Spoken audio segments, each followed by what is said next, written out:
หวานอยู่ดอกหวานก็ยังขายหมดกินมังโน่มันหวานสำไร โอ้กินข้าวก็หายากนะเอาเสียบเสียบกินข้าวง่ายคลิปนี้สิพาพี่พน้องไปเบิ่งสวนมังโมเพิ่นว่าเพิ่นเฮ็ดมังโมได้มาแต่ประเทศเพิ่นบ้านเพิ่นว่าเฮ็ดมังโมเป็นลองเบิ่งไปเบิ่งน้ำกัดเนาะสวนเพิ่นก็ติดผ่านี่แหละพี่น้องไปเบิ่งน้ำกัดเนาะว่าสิเป็นลายเป็นน้อยซ้ำใดเนาะแล้วสิไปเบิ่งหน้าตาผู้เพิ่นมาปลูกมังโมนี่มาแต่เมืองไทยเนาะปลูกลองเบิ่งเพิ่นว่าไปเบิ่งน้ำกัดว่าสิเป็นแบบใดหน้าตาเป็นยังไงเนาะปลูกมังโมนี่นะเข้านี่แหละพี่น้องซ้ายมือนี่แหละ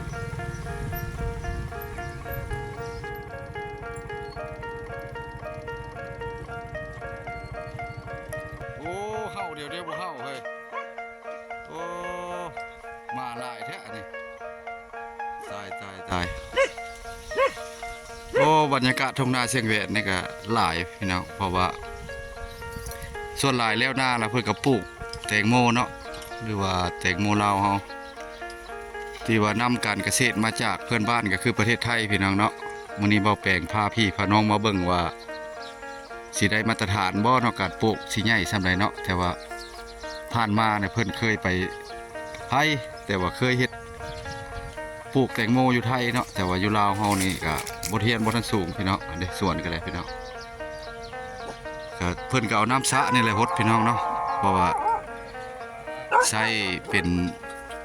น้ำขึ้นไปฮดเนาะแต่ว่าวานนี่ก็ไปขายเนาะก็ได้เงินเกือบ10,000 กว่าบาทพุ่นล่ะพี่น้องเนาะแต่ว่า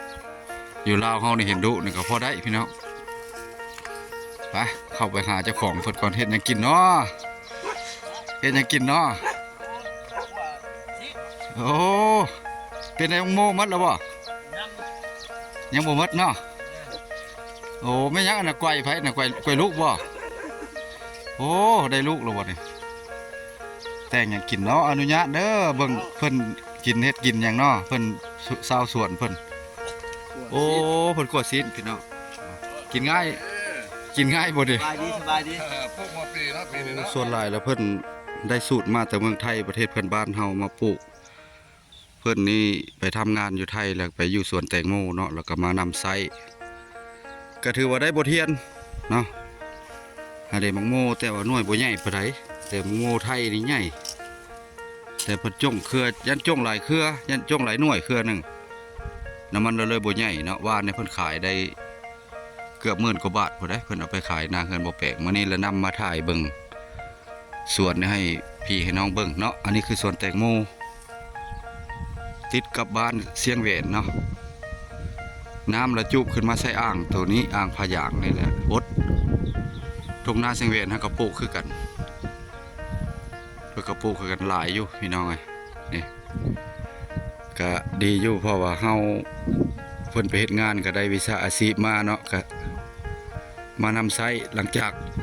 ตัดเข้าตัดอย่างออกแล้วก็ปลูกโมแตงโมนี่เพิ่นว่ายังหลายให้ยังทรงให้เนาะสิพาพี่พน้องย่างเลาะเบิ่งใหญ่สมควรอยู่เด้เอาไงหน่วยนี้นี่ขายประมาณ40,000เนาะ40,000กีบเฮา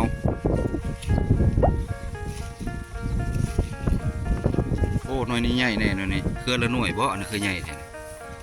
ใหญ่เติบเนาะ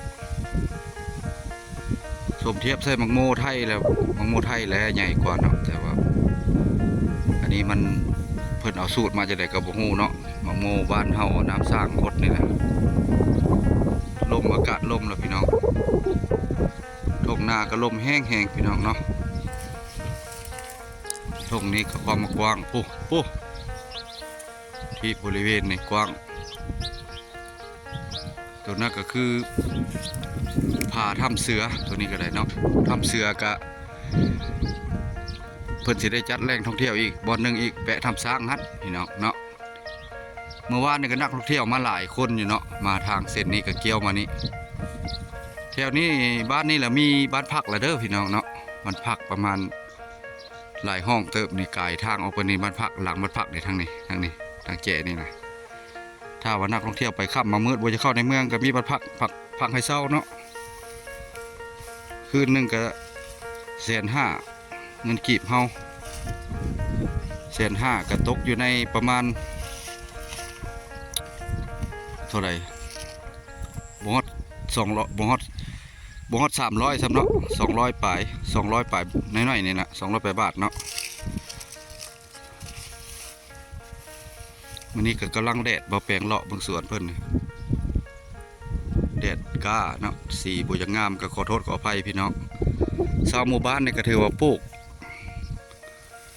เป็นหลักก็คือปลูกแตงโมเนาะก็ปลูกผักปลูกหยังนั่นแหละหากินเนาะอันนี้จะเครือหลายเนาะพี่น้องเนาะเครือจากหลายเพิ่นเก็บแน่แล้วบ่เนาะเครือจากหลายเติบผักกาดนี่ก็หลายเนาะผักกาดลาวเขาเนี่ยเพิ่นปลูกหลายผักกาดซ้อมผักซ้อมน้อยเนาะซ้อมมันน้อยเสียงแหวนเนี่ยบ่ปลูกหลายไปเลยเสียงแหวนบ่ได้ปลูกหลายไปเลยพี่น้องส่วนเพิ่นประมาณนาอยู่4 ไร่ 5 ไร่นี่แหละส่วนเพิ่นไปนี่บ่แปลงสิกินลองเบิ่งซื้อกินลองเบิ่งเนาะมังโมว่าสิหวานแบบใดสิคือบ่มังโมไทยเฮาสิหวานส่ำใดเนาะมังโมเอาน้ำสะหดสิไปกินลองเบิ่ง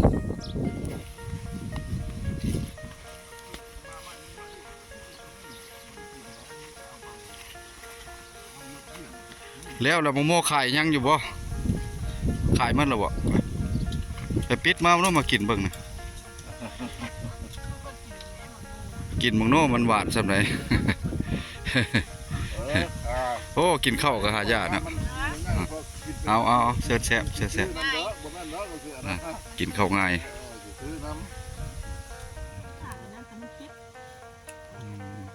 หวานอยู่ดอกหวานนี่ก็ยังขายหมดเนาะแดงจึ้งครึ่งพี่น้องโอ้ยต้องคักเลยคักคักไปร้องเลยใครคนเมียหาย เพื่อนเนี่ยไปเฮ็ดเวียกอยู่เมืองไทยแล้วมานำใช้การเกษตรโอเคปีนึงนี่ได้หลายเติบพี่น้องว่าเนี่ยก็ได้เกือบ10,000นี่นะพี่น้อง เจ้าของสวนกำลังเด็ดผักกาดซ้อมออกขายตลาดพอได้เก็บอยู่เพิ่นว่าพอได้แก่อยู่เนาะผักกาดซ้อมเพิ่นแต่ว่าผักกาดซ้อมในความจริงแล้วมันมักน้ำแต่ว่าน้ำบ่พอแล้วมันก็เลยน้อยเนาะผักกาดซ้อมตัวนี้ก็บริเวณเดินสวนเนาะคลิปนี้ก็สิได้ขอหยุดเพียงส่ำนี้มาถ่ายคลิปงัวสวนให้พี่ให้น้องเบิ่งพี่น้องสวนเสียงแหวนเนาะแปะบ้านถ้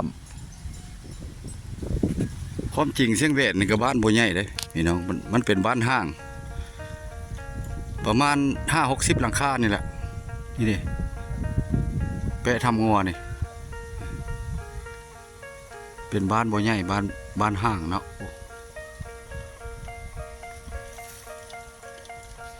ถ้ำตัวนี้แล้วมันถ้ำน้ำเที่ยงบดขึ้นไปพุ่นออกพุ่นถ้าว่าไปได้แล้วบ่แปลงสิได้ไปถ่ายให้พี่น้องเบิ่งถ้ำน้ำเที่ยงขึ้นไปถึง